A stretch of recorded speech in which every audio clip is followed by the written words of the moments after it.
भगवान जेतवन में विहरते थे। एक तरुण भिक्षु पर एक स्त्री मोहित होकर उसे ग्रस्त बनाने के लिए नाना प्रकार के प्रलोभन दी। वह भिक्षु अंततः उसकी बातों में आकर चीवर छोड़कर ग्रस्त हो जाने के लिए तैयार हो गया। भगवान यह सब चुपचाप देखते रहे थे। जब युवक गिरने को ही हो गया तब उन्होंने उसे पास बुलाया और कहा, स्मृति को संभाल, होश को जगा।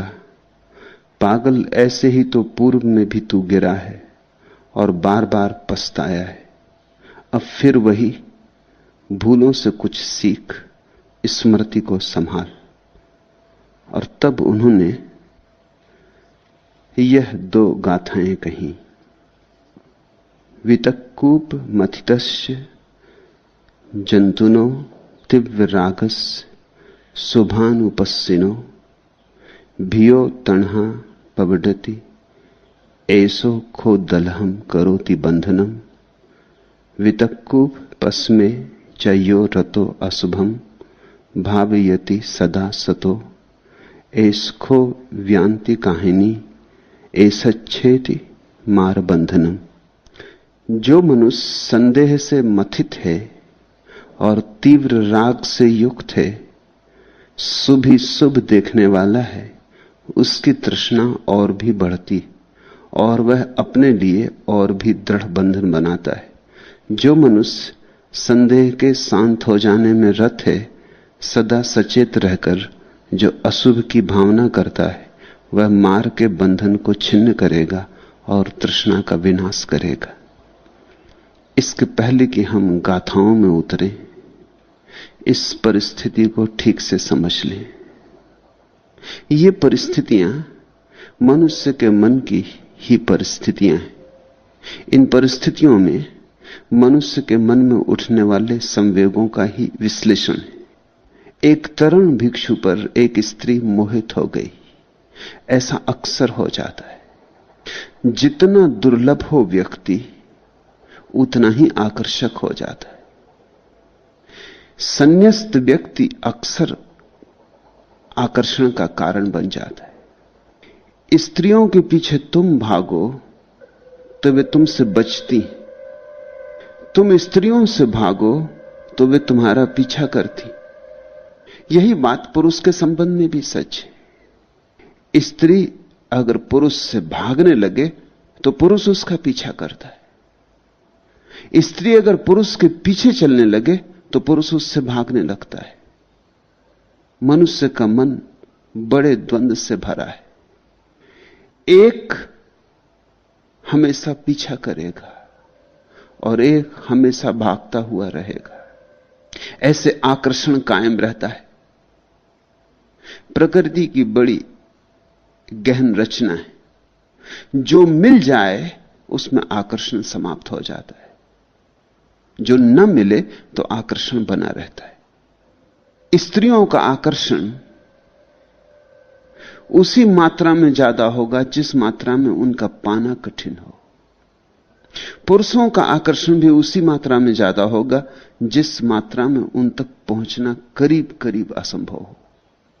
असंभव से प्रेम कभी मरता नहीं, संभव से प्रेम मर जाता है, क्योंकि जो मिला उसमें आकर्षण समाप्त हुआ।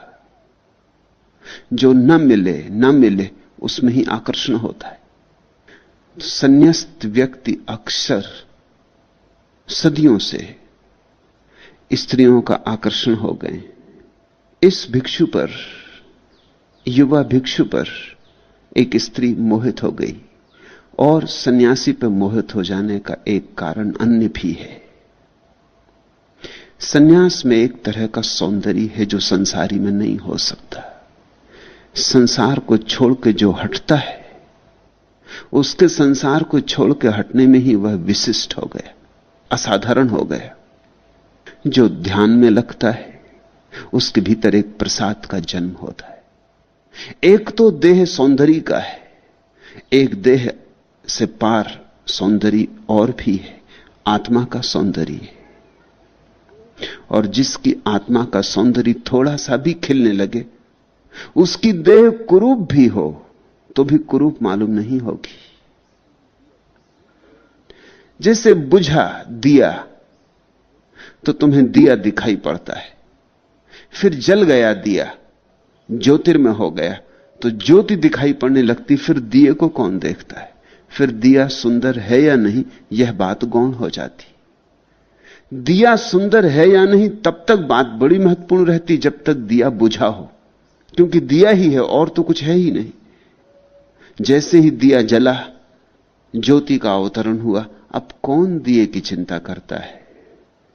ऐसी ही घटना सन्यासी को भी घटती। संसारी के पास तो देह मात्र है, मिट्टी का दिया है, ज्योति अभी जगी नहीं।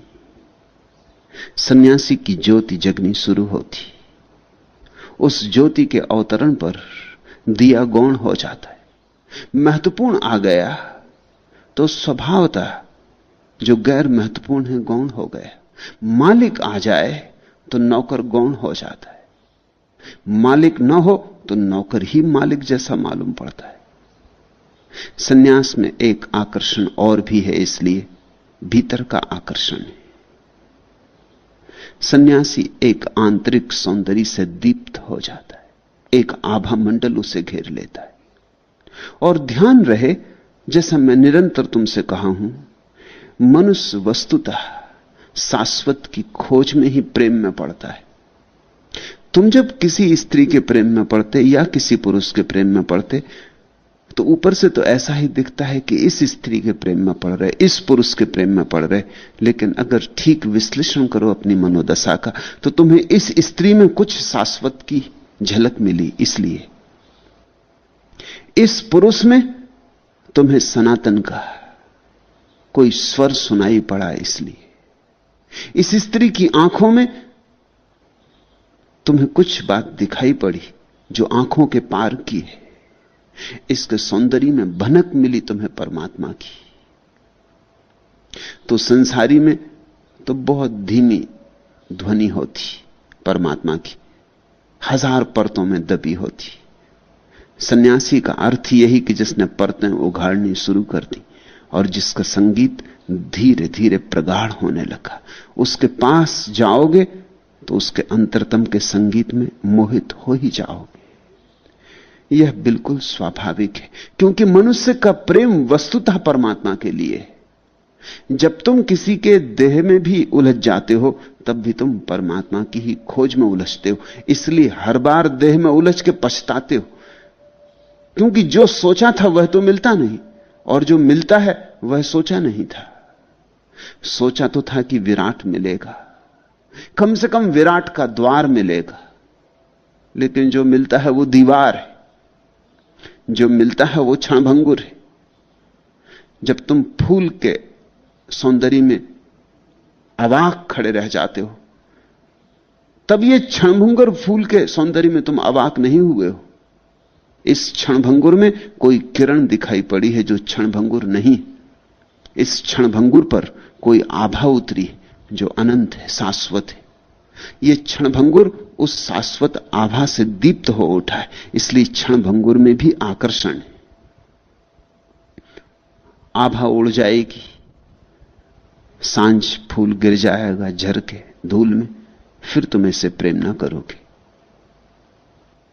जब युवा होते हैं लोग तब परमात्मा की झलक बड़ी साफ होती, फिर जैसे जैसे वृद्ध होने लगते हैं, देह जड़ होने लगती है, देह मरने के करीब आने लगती है, वैसे वैसे परमात्मा की झलक कम होने लगती। इसलिए यौवन का आकर्षण है, सन्यासी का आकर्षण और भी ज्यादा, क्योंकि सन्यासी सदा युवा है। इसलिए तुमने देखा हमने बुद्ध, महावीर, कृष्ण, राम की कोई वृद्धावस्था की मूर्तियां नहीं बनाई, उनका कोई चित्र नहीं है हमारे पास। बूढ़े तो वे जरूर हुए थे, नियम किसी की चिंता नहीं करता।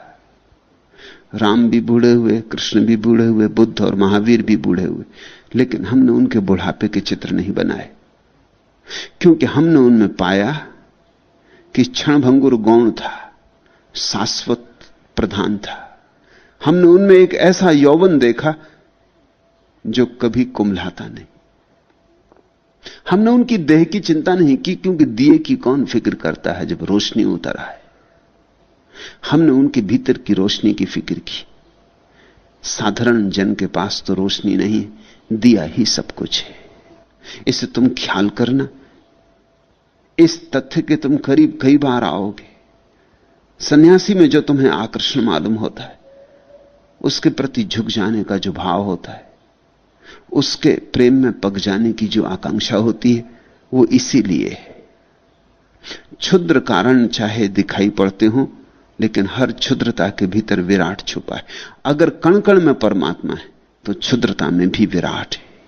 एक तरुण भिक्षु पर बुद्ध के एक स्त्री मोहित होकर उसे ग्रस्त बनाने के लिए नाना प्रकार के प्रलोभन थी। दूसरी मन की बात समझो। अब ये स्त्री प्रभावित हुई है वस्तुतः इसके सन्यास के सौंदर्य से, और बनाना चाहती इसे ग्रस्त। जैसे ही ग्रस्त हो जाएगा, ये सौंदर्य खत्म हो जाए। इसलिए अक्सर हम अपने पैरों पर खुद ही कुल्हाड़ी मारते, वो हमें दिखाई नहीं पड़ता।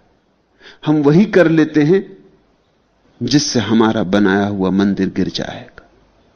तुम्हें एक स्त्री में सौंदर्य दिखाई पड़ता है क्योंकि वह अभी स्वतंत्र है, हवा की तरंग की तरह है, तुम्हारे बंधन में नहीं, उसकी स्वतंत्रता में ही उसका अल्हड़पन है।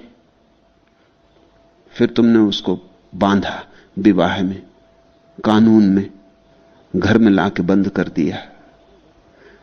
अब तुम्हारा उसमें रस कम होने लगे तो आश्चर्य नहीं, क्योंकि तुम्हारे रस का एक बुनियादी कारण था उसका अल्हड़पन, उसकी मुक्ति, उसका सौंदर्य, उसकी स्वतंत्रता में था। जैसे तुमने आकाश में उड़ते एक पक्षी को देखा और तुम आकर्षित हो गए, फिर तुम उस पक्षी को बांधे, पकड़े, चाहे सोने के पिंजरे में लाके रखो, लेकिन आकाश में उड़ता हुआ पक्षी बात ही और, सोने के पिंजरे में बैठा पक्षी बात ही और। ये दो अलग पक्षी हो गए, ये एक ही पक्षी नहीं है। अब तुम्हें पिंजरे में बंद इस पक्षी में वो रस नहीं मालूम होता जो जब इसने पंख फैलाए थे सूरज की तरफ तब मालूम हुआ था। तुमने अपने हाथ से हत्या कर दी। एक गुलाब का फूल खिला, खूब सुंदर था, तुम जल्दी से तोड़ लिए। थोड़ी देर में तुम्हारे हाथ में कुम्हला जाएगा, थोड़ी देर में तुम रास्ते के किनारे फेंक के अपने मार्ग पर चले जाओगे। क्या हुआ? सुंदर था फूल, अपूर्व सुंदर था, लेकिन उसके सौंदर्य में जो जीवंतता थी वो तुम्हारे तोड़ने में ही नष्ट हो गई। जो व्यक्ति फूलों को प्रेम करता है तोड़ेगा नहीं। जो व्यक्ति किसी को प्रेम करता है, स्त्री हो या पुरुष, उस पर बंधन ना डालेगा। जो किसी पक्षी को प्रेम करता है वो पिंजरों में उसे बंद नहीं करेगा। लेकिन अक्सर हम यही करते। आदमी ऐसा मूढ़ है, अपने आनंद को अपने ही हाथों नष्ट कर लेता। तुम देखना अपने जीवन में, तुम रोज रोज इसके प्रमाण पाओगे। इसलिए मैं कहता हूं ये छोटी छोटी कहानियां बड़ी अर्थपूर्ण हैं। इनके भीतर मनुष्य का पूरा मनोविज्ञान छिपा है। यह स्त्री आकर्षित हो गई। दुनिया में इतने लोग हैं, एक सन्यासी पर आकर्षित होने की जरूरत क्या? कोई लोगों की कमी है? जो संसार छोड़ के चला गया उसे क्षमा करो, उसे जाने दो। जो अपने भीतर डूब रहा है उसे मत खींचो बाहर। लेकिन नहीं, जो अपने भीतर डूब रहा है उसमें अपूर्व आकर्षण मालूम होता है, उसकी गहराई बढ़ जाती, उसके व्यक्तित्व में एक गरिमा आ जाती, उसमें कुछ जुड़ जाता है जो संसार से बाहर का है, उसमें पारलौकिक की थोड़ी सी छवि उतर आती। मगर तब ये स्त्री उसे प्रलोभन देने लगी कि क्यों भटकता है, क्यों भीख मांगते हो, मैं तो हूं, सब सुविधा है, सब संपन्नता है, महल है, धन है, सब तुम्हारा है, तुम द्वार द्वार भीख मांगो, मुझे बड़ा कष्ट होता है। तुम आ जाओ मेरे पास, हम विवाहित होंगे और जैसा कहानियों में होता है विवाह हो गया फिर सदा सुखी रहेंगे। कहानियों में होता है ऐसा, या फिल्मों में होता है। फिल्म खत्म हो जाती है, अक्सर शहनाई बज रही, बाजे बज रहे, विवाह हो रहा, फिल्म खत्म, क्योंकि उसके बाद फिर दोनों सुख से रहने लगे। जिंदगी में हालत उल्टी, उसके बाद ही दुख शुरू होता है। सहनाई के बाद। पहले सहनाई बजती, फिर दुख बजता। विवाह के बाद जीवन में दुख की शुरुआत है। जब एक व्यक्ति सुखी नहीं हो सका अकेले में, तो दो दुखी मिलकर दुख को दुगना करेंगे, बहुगुना करेंगे, कम नहीं कर सकते। दो बीमारियां जुड़ गई, दुगनी हो गई या अनंत गुनी हो जाएंगी, गुणनफल हो जाएगा, मगर कम नहीं हो सकती। अकेला आदमी जरूर थोड़ा दुखी होता है क्योंकि अकेला होता है, मगर विवाहित आदमी का दुख का उसको कुछ भी पता नहीं।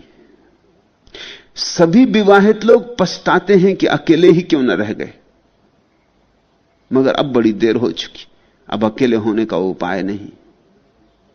सब अविवाहित चिंता करते हैं कि कब तक अविवाहित रहना, कब तक अकेले रहना। ये दुनिया बड़ी अजीब है। यहां अविवाहित विवाह की सोचता है, यहां विवाहित अविवाह की सोचता है। यहां जो जहां है वहीं नहीं रहना चाहता, कहीं और होना चाहता है। कोई कहीं सुखी नहीं है, कहीं और सुख होगा, कहीं और ही हो सकता है, यहां तो निश्चित ही नहीं है। तुम जहां हो वहां सुख नहीं। और जो व्यक्ति सुख चाहता है उसे वहीं सुखी होना पड़ता है जहां है। सन्यास की यही अर्थवत्ता है। सन्यास का अर्थ है इस क्षण सुखी, जैसे हैं उसमें सुखी, जहां है वहां सुखी। अन्यथा की मांग का न होना ही तृष्णा का विसर्जन है। इसलिए सन्यासी में एक अपूर्व सुख झलकने लगता है, उसकी आंखों में एक शांति झलकने लगती। उसके पास भी बैठोगे तो उसकी शांति तुम्हें छुएगी, उसकी शांति तुमसे दुलार करेगी, उसकी शांति तुम्हारे आसपास बहेगी।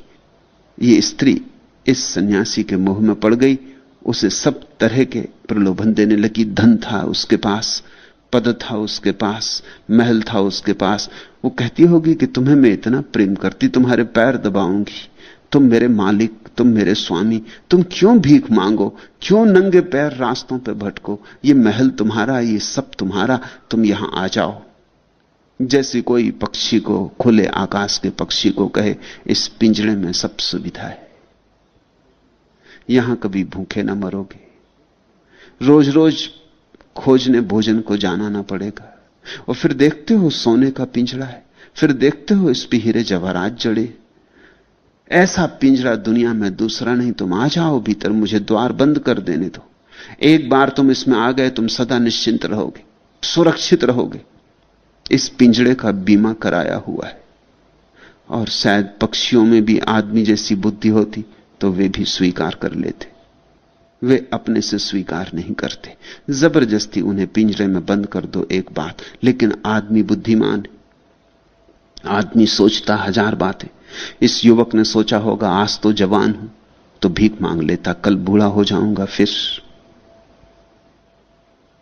खैर बुद्ध बूढ़े हो गए हैं, इनको अभी भी भीख मिल जाती। ये राजपुत्र है, मैं कोई राजपुत्र तो हूं नहीं। फिर बुद्ध महिमाशाली है, इनके वचन में अमृत है, मैं तो साधारण जन हूं। फिर आज तो बुद्ध हैं तो इनके पीछे छाया की तरह चलता हूं, सुख है, सुविधा है, सब ठीक हो जाता। कल बुद्ध मर जाएंगे फिर। ऐसी हजार चिंताएं जिससे तुम्हें पकड़ती हूं उसे पकड़ी होंगी, हजार विचारों से आए होंगे, कभी बीमार होऊंगा, कभी बूढ़ा होऊंगा, फिर कौन मेरी चिंता करेगा, फिर कौन मुझे भोजन देगा, कौन मेरे पैर दबाएगा। ये सुंदर प्यारी स्त्री सब समर्पित करने को राजी है। इसका समर्पण तो देखो, इसका त्याग तो देखो, इसका प्रेम तो देखो। ऐसे बहुत बहुत प्रलोभन उसके मन में पड़े होंगे और बहुत तरंगें उसके मन में उठी होंगी। बुद्ध चुपचाप देखते रहे थे। सद्गुरु तभी रोकता है जब तुम अपने से न रुक पाओ। जब तक तुम अपने से रुक सकते हो सद्गुरु न रोकेगा, क्योंकि सद्गुरु का आत्यंतिक अर्थ यही है कि तुम्हें जितनी स्वतंत्रता दी जा सके दी जाए। स्वतंत्रता में निश्चित ही गिरने की स्वतंत्रता भी सम्मिलित है। ऐसी तो कोई स्वतंत्रता हो नहीं सकती जिसमें हम कहें ऊपर चढ़ो तो स्वतंत्र, गिरो तो स्वतंत्र नहीं। स्वतंत्रता तो दोनों की होती है, शुभ की अशुभ की। और बुद्ध ने परिपूर्ण स्वतंत्रता दी थी अपने भिक्षुओं को। वे अपूर्व सद्गुरु थे। वे देखते रहे कई कारणों से। एक तो हर छोटी छोटी बात में बाधा देनी उचित नहीं है, और हर छोटी छोटी बात में बाधा दी जाए तो व्यक्ति का विकास रुकता है। उसे सोचने दो, उसे चिंतन करने दो, उसे गुजरने दो परेशानियों से, उसे चुनौतियों का सामना करने दो। जैसे मां देखती रहती है अपने बच्चे को कि वो चल रहा है, खड़ा हो रहा है, एक नजर से ध्यान रखती, अपने काम में भी लगी रहती। ऐसा भी ज्यादा ध्यान नहीं देती कि बच्चे को ऐसा लगे मां 24 घंटे उसके पीछे पड़ी, पर देखती रहती चुपचाप, कहीं गिर ना जाए, कहीं आंगन से नीचे ना उतर जाए, कहीं सड़क पे ना चला जाए, कहीं आग के पास ना पहुंच जाए, कुछ खतरा ना हो जाए। और तब तक देखती रहती है जब तक कि खतरा होने के ही करीब ना पहुंच जाए, अन्यथा चुपचाप रहती, चलने फिरने देती नहीं। तो बच्चा चलेगा कैसे, खड़ा कैसे होगा, जीवन के योग्य कैसे बनेगा? ऐसा ही सद्गुरु है। बुद्ध देखते रहे, सब पता है क्या हो रहा है, इस युवक के मन में कैसी चिंताएं चल रही हैं, कैसे कैसे प्रलोभन इसे पकड़ रहे हैं, ये पिंजड़े में जाने को किस तरह आतुर हुआ जा रहा है। लेकिन बुद्ध इस आशा में रुके कि ये अपने से रुक जाए तो महाशुभ, क्योंकि जब तुम अपने से रुकते हो तब तुम्हारे जीवन में क्रांति घटित होती। जब कोई तुम्हें रोक लेता है तो क्रांति नहीं घटित होती। जब तुम अपने से रुकते हो तो तुम्हारा बोध बढ़ता है। जब तुम अपने से एक भूल से बचते हो तो तुम्हारे जीवन में ऊंचाई आती, तुम पहाड़ थोड़ा और ऊपर चढ़ गए। जब कोई दूसरा तुम्हारा हाथ को पकड़ के सहारा देके ऊंचा चढ़ा देता है, ऊंचाई पे तो पहुंच जाते हो, लेकिन ये ऊंचाई उधार होती, और सद्गुरु नहीं चाहता कि शिष्यों की ऊंचाई उधार हो। बुद्ध ने कहा है, बुद्ध पुरुष तो केवल इशारा करते हैं, चलना तो तुम्ही को पड़ता है। इसलिए जब मजबूरी हो जाती तभी अत्यंत विवश अवस्था में सद्गुरु टोकता है, फिर भी टोकना टोकने जैसा नहीं होता। बुद्ध ने उससे यह नहीं कहा कि तू ऐसा मत कर, कोई आदेश नहीं दिया, आज्ञा नहीं दी कि पाप में पड़ेगा, नरक जाएगा, ऐसा मत कर। उसे भयभीत भी नहीं किया, सिर्फ होश संभालने के लिए थोड़ी सी चेतावनी थी कि थोड़ा जाग। फिर जाग के भी तुझे ऐसा ही लगे करना तो जरूर कर, क्योंकि मैं कौन हूं तुझे रोकने वाला। तेरी जिंदगी तेरी, तेरा भविष्य तेरा, तेरी नियति तेरी, लेकिन तुझे प्रेम करता हूं। इतनी चेतावनी मेरी तरफ से, इतनी सलाह मेरी तरफ से, ले तो ठीक, ना ले तो तेरी मर्जी। वह भिक्षु धीरे धीरे अंततः उसकी बातों में आके चीवर छोड़कर ग्रस्त हो जाने के लिए तैयार हो गया। अंततः शब्द पर ध्यान देना। उसने बहुत देर तक लड़ाई की, बहुत अपने को रोकना चाहा, ऐसे जल्दी राजी नहीं हो गया, एकदम से राजी नहीं हो गया। स्त्री ने पुकारा और चल नहीं पड़ा उसके पीछे, जद्दोजहद की, सब तरह से अपने को संभालने की कोशिश की। इसलिए बुद्ध और भी चुप रहे, देखते थे कि वो कोशिश में लगा है, अपने से संभालने की कोशिश में लगा है, बचने की चेष्टा जारी। काश अपने से बच जाए तो वे कभी ना बोले होते। अपने से रुक गया होता तो बुद्ध ने ये वचन न कहे होते, ये गाथाएं पैदा न हुई होती। अंततः नहीं रोक पाया, प्रलोभन और वासना प्रगाढ़ हो गई। सुरक्षा, सुविधा ज्यादा बहुमूल्य मालूम होने लगे स्वतंत्रता की बजाय। स्वयं के भीतर जाने की बजाय बाहर की थोड़ी सी सुविधाएं ज्यादा मूल्यवान मालूम होने लगी। जब बुद्ध ने देखा होगा कि अब तराजू का ढंग बदल रहा है, जो पल्ला अब तक भारी था कम भारी हुआ जाता है, जो अब तक कम भारी था भारी हुआ जाता है, इसका चित्त डोल रहा, इसका चित्त संसार की तरफ बहा जा रहा है। जब यह बात बिल्कुल पक्की हो गई होगी बुद्ध को कि अब अगर एक क्षण और देर की गई तो शायद फिर बहुत देर हो जाएगी, तब उन्होंने उस युवक को अपने पास बुलाया, उससे कहा, स्मृति को संभाल, इन वचनों को ख्याल में रखना। निंदा नहीं की, डांटा डपटा नहीं, अपराधी नहीं ठहराया। तू पाप करने जा रहा है, महापाप करने जा रहा है, तुझे नरक की अग्नि में सड़ाया जाएगा। इस तरह के भय नहीं दिए, दंड की घबराहट पैदा नहीं की। कहा क्या? बड़े मीठे शब्द कहे, स्मृति को संभाल। स्मृति बुद्ध का अपना विशिष्ट शब्द है। स्मृति का ठीक वही अर्थ होता है जो मध्य युग में संतों ने सुरति का किया। सुरति स्मृति का ही बिगड़ा हुआ रूप है। कबीर कहते हैं सुरति, नानक कहते सुरति। सुरति को संभालो। क्या है सुरति, क्या है स्मृति? तो स्मृति का अर्थ समझते हो वैसा मत समझ लेना, वो बुद्ध का अर्थ नहीं। तुम्हारा तो अर्थ होता है स्मृति से मेमोरी, याददाश्त, अतीत की याददाश्त। हम कहते हैं फला आदमी की स्मृति बड़ी अच्छी, क्योंकि वो सैकड़ों लोगों के नाम याद रख लेता है। जो किताब एक दफे पढ़ता है भूलता ही नहीं। जो फोन नंबर एक दफे याद कर लिया वो याद सदा के लिए हो गया। 30-40 साल के बाद भी पूछोगे तो वो फोन नंबर बता देगा। जिसकी याददाश्त अच्छी होती उसको हम कहते हैं स्मृतिवान। बुद्ध का वैसा अर्थ नहीं। बुद्ध के स्मृति का अर्थ मेमोरी नहीं है, माइंडफुलनेस है। स्मृति का अर्थ है जागा हुआ, स्मरण को उपलब्ध। अतीत की स्मृति नहीं, वर्तमान की स्मृति। अभी मैं क्या कर रहा हूं, अभी मुझसे क्या हो रहा है, यह होशपूर्वक करने का नाम स्मृति है बुद्ध के वचनों में। जो मैं करने जा रहा हूं वो करने योग्य है, करने योग्य नहीं है। पहले भी मैंने इस तरह के कृत्य किए हैं, उनका क्या परिणाम हुआ है, उनसे मैं कहां पहुंचा, क्या मैंने पाया। पहले भी मैंने ऐसे कृत्य किए और पछताया हूं, अब फिर वही कृत्य कर रहा हूं, फिर पछताऊंगा। पहले मैंने कृत्य किए हैं और कस्में खाई कि अब कभी ना करूंगा, और फिर करने चला। इस सारी बोध दशा का नाम स्मृति। अपने को झंझोड़कर, जगाकर, तंद्रा से चौंकाकर स्थिति को पूरा का पूरा अवलोकन करना, और फिर उस अवलोकन के ही आधार पर कृत्य में उतरना। साधारणतः हम अवलोकन नहीं करते, हम तो उतर जाते अंधे की तरह। हमें कोई भी फुसला लेता है, हमें कोई भी आकर्षित कर लेता है। हमारे भीतर कोई केंद्र ही नहीं है। हम बिल्कुल ऐसे सूखे पत्ते हैं कि हवा जहां ले जाए चले जाते। यह लकड़ी का एक टुकड़ा है जो सागर में तैर रहा, न कोई दिशा न कोई गंतव्य, तरंगें जहां ले जाएं। एक स्त्री मिल गई रास्ते पर और उसने कहा मैं तुम्हें प्रेम करती हूं, और तुम मंदिर जा रहे थे और तुम भूल गए मंदिर, और यह अजनबी स्त्री, कभी पहले मिले भी ना थे, ना इसे जानते हो,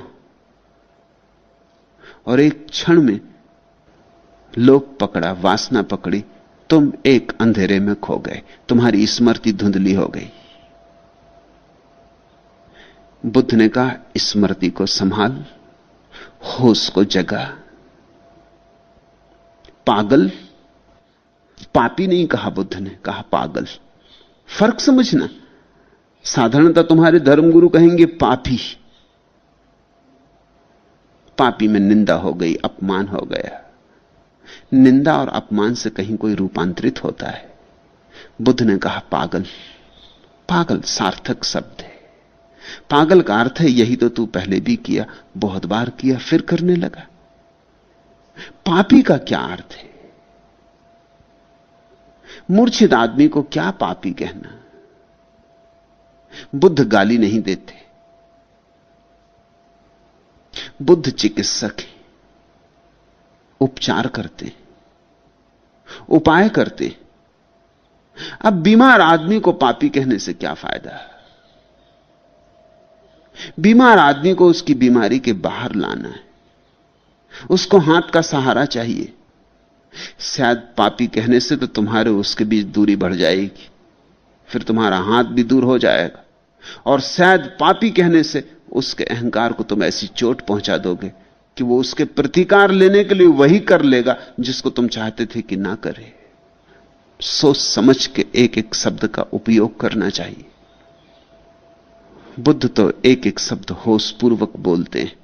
कहा पागल, ऐसे ही तू पूर्व में भी गिरा है, ये कोई नई तो बात नहीं। नई होती तो क्षम्य भी थी। तू पहले भी तो ऐसे गिरा है और बार बार पछताया है, अब फिर वही करेगा। भूल भी करनी हो तो कुछ नई करनी चाहिए, तो कुछ लाभ होता है। उसी भूल को दोहराना तो जड़ता है। ख्याल रखना, बुद्ध कभी नहीं कहते कि भूल मत करो। बुद्ध सदा कहते हैं कि भूल के बिना कोई सीखेगा कैसे। भूल तो होगी, लेकिन एक ही भूल को दोबारा मत करो। दोबारा की तो फिर सीखने का उपाय ना रहा। एक बार करो और सीख लो, उससे जो सीखना हो निचोड़ ले लो, उस निचोड़ के आधार पर जीवन को निर्मित करो। फिर दोबारा करने का तो मतलब है कि सिखावन नहीं ली। और हम तो एक एक भूल हजारों बार करते। तुमने क्रोध कल भी किया था, परसों भी किया था, उसके पहले भी किया था। जीवन भर से क्रोध कर रहे हो और हर बार क्रोध करके सोचा अब नहीं करेंगे, बहुत हो गया। आखिर बहुत एक सीमा होती हर बात की। अब पक्का निर्णय है, अब क्रोध नहीं करेंगे। और फिर किसी ने धक्का दे दिया, फिर किसी ने घाव छू दिया, और फिर एक क्षण में तुम आग बबूला हो गए। भूल गए सब पछतावे, भूल गए सब वचन जो तुमने अपने को दिए, भूल गए कस्में जो तुमने ली थी। एक क्षण में फिर आग भभकी, फिर वही हो गया। ऐसे अगर तुम बार बार वही वही करते रहे तो एक वर्तुल में घूमते रहोगे।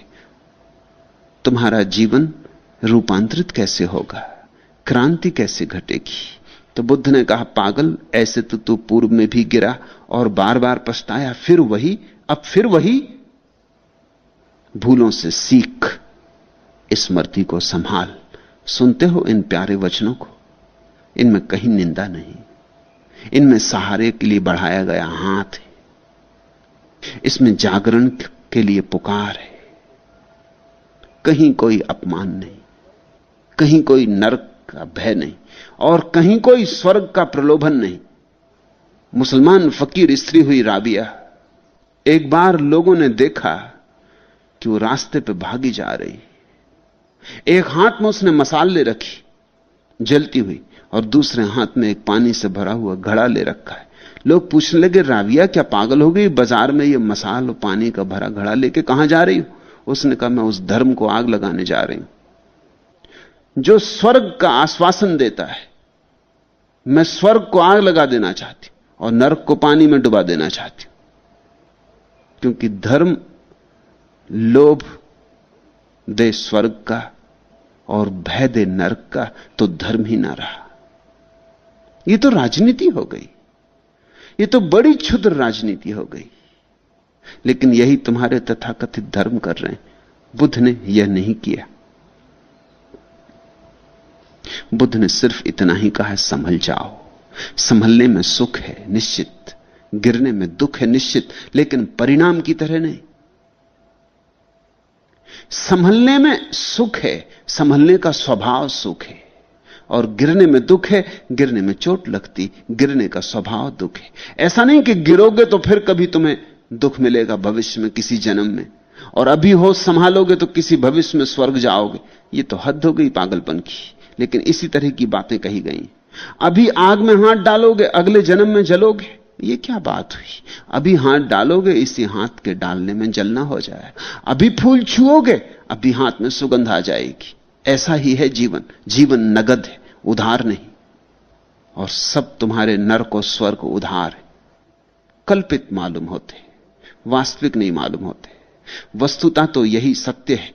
तुम जैसा करते हो अभी, तत्क्षण उस करने में ही उसका फल छिपा है। तुमने किसी की तरफ करुणा से देखा और सुख बरसा, और तुमने किसी की तरफ क्रोध से देखा और दुख बरसा। परिणाम की तरह नहीं, क्रोध में ही दुख छिपा है और प्रेम में ही सुख छिपा है। प्रेम और स्वर्ग एक ही बात के दो नाम, क्रोध और नरक एक ही बात के दो नाम। बुद्ध ने कहा, तू संभल। और ये गाथाएं कहीं। जो मनुष्य संदेह से मथित है, अब ये युवक बड़े संदेह में पड़ा था, ऐसा करूं वैसा करूं, सन्यासी बना रहूं कि ग्रस्त हो जाऊं, क्या करूं क्या ना करूं, ऐसा डोल रहा था घड़ी के पेंडुलम की तरह। जो घड़ी के पेंडुलम की तरह डोलता रहेगा, यह करूं वह करूं, जो ऐसा अनिश्चित मना रहेगा, उसका जीवन कभी भी स्थिर न हो पाएगा। और स्थिरता में असली राज है। कृष्ण ने कहा स्थिति प्रज्ञ, जिसकी भीतर की प्रज्ञा स्थिर हो गई वही महासुख को उपलब्ध होता है। बुद्ध ने कहा जो मनुष्य संदेह से मथित है, तीव्र राग से युक्त है। राग शब्द बड़ा प्यारा है, इसका अर्थ होता है रंग। कहते ना राग रंग, राग का अर्थ होता है रंग।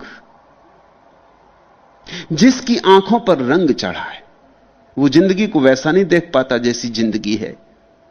जब तुम किसी स्त्री के प्रेम में पड़ जाते या किसी के पुरुष के प्रेम में पड़ जाते तो तुम वही नहीं देख पाते जो असलियत है।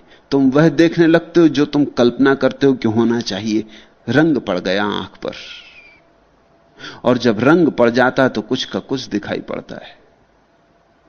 जहां सूखे वृक्ष हैं वहां हरियाली दिखाई पड़ने लगती। जहां हड्डी मांस मज्जा के सिवाय कुछ भी नहीं, वहां बड़े सौंदर्य के दर्शन होने लगते।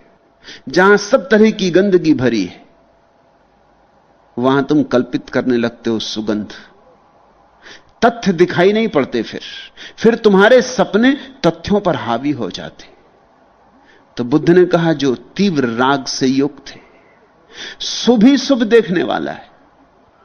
और जब राग से भरे होते हो तो सब ठीक ही ठीक दिखाई पड़ता है, गलत तो दिखाई ही नहीं पड़ता। और इस संसार में गलत बहुत है, ठीक तो ना के बराबर है, शायद है ही नहीं, गलत ही गलत है। लेकिन जब तुम राग से भरे होते तो सब ठीक दिखाई पड़ता है। जिस चीज के राग से भर जाते हो उसमें ही ठीक दिखाई पड़ने लगता है। और ठीक यहां कुछ भी नहीं, यहां ठीक हो कैसे सकता है? यहां मृत्यु प्रतिपल खड़ी है तुम्हें घेरे हुए, यहां ठीक कुछ हो कैसे सकता है? यहां सब क्षणभंगुर है, पानी के बबूले जैसा है, ठीक कुछ हो कैसे सकता है? यहां सब आया और गया, रुकता कुछ भी नहीं। यहां सुख संभव नहीं, यहां दुख ही संभव है, ठीक यहां कुछ भी नहीं। यह वचन तुम्हें हैरानी से भरेगा। बुद्ध कहते हैं जो शुभ ही शुभ देखने वाला है उसकी तृष्णा और बढ़ती। इसलिए बुद्ध की परंपरा में सन्यासी के लिए अशुभ भावना का निर्देश है। बुद्ध कहते हैं पहले तो यह देखना कि अशुभ क्या है, क्या क्या अशुभ है, इसको ठीक से देख लेना। बुद्ध अपने भिक्षुओं को भेजते थे मरघट कि जाके बैठ जाओ मरघट पर, जलती हुई लाशों को देखो, यही तुम हो। बुद्ध को स्वयं भी जो सन्यास का भाव उठा था वो अशुभ को देखकर उठा था। देखा था रथ पर बैठे हुए एक बीमार आदमी को खांसते खकारते, रुग्ण देह। विचार उठा था क्या यही दशा मेरी हो जाएगी? पूछा था अपने सारथी से इस आदमी को क्या हो गया? सारथी ने कहा यह बीमार है, क्षय रोग से बीमार है। बुद्ध ने पूछा क्या कभी मैं भी ऐसी दशा को पहुंच सकता हूं? सारथी ने कहा सभी के लिए संभव है, क्योंकि शरीर रोगों का घर है। फिर बुद्ध ने देखा एक बूढ़े को लकड़ी टेक के चलते हुए, कमर झुकी हुई। बुद्ध ने पूछा और इसे क्या हो गया? और सारथी ने कहा यह आदमी बूढ़ा हो गया, यह जवानी के बाद की दशा और मौत के पहले की दशा है। बुद्ध ने कहा क्या मैं भी एक दिन ऐसा ही हो जाऊंगा? सारथी ने कहा मैं कैसे कहूं, कहना नहीं चाहिए लेकिन झूठ भी नहीं बोल सकता हूं, यह सभी का अंतिम जीवन का फल है, यह सभी को होता है, सभी बूढ़े होंगे। और तब बुद्ध ने एक लाश देखी, एक आदमी की लाश देखी, लोग उसे मरघट ले जा रहे थे, कहते होंगे राम राम सत्य। बुद्ध ने कहा क्या कभी यह भी मेरे साथ होगा? और तब बुद्ध ने एक सन्यासी को देखा और पूछा सारथी से यह आदमी ने गैरिक वस्त्र क्यों पहन रखे, इसे क्या हुआ है? तो सारथी ने कहा जैसा आपने देखा बीमार को, बूढ़े को, मृत्यु को, ऐसे ही इसने भी देखा है और यह जीवन की व्यर्थता से जाग गया। अब यह उसकी खोज कर रहा है जो शाश्वत है। उसी रात बुद्ध घर छोड़ के भाग गए थे। अशुभ भावना पर उनका बड़ा जोर है। वे कहते हैं जहां जहां अशुभ है उसे गौर से देखना, भर आंख देखना, खूब निरीक्षण करना। जीवन में इतना अशुभ है, इतने कांटे हैं, इतनी पीड़ाएं हैं, इतना दुख है। इस सब को ठीक से जो देख लेता है, उस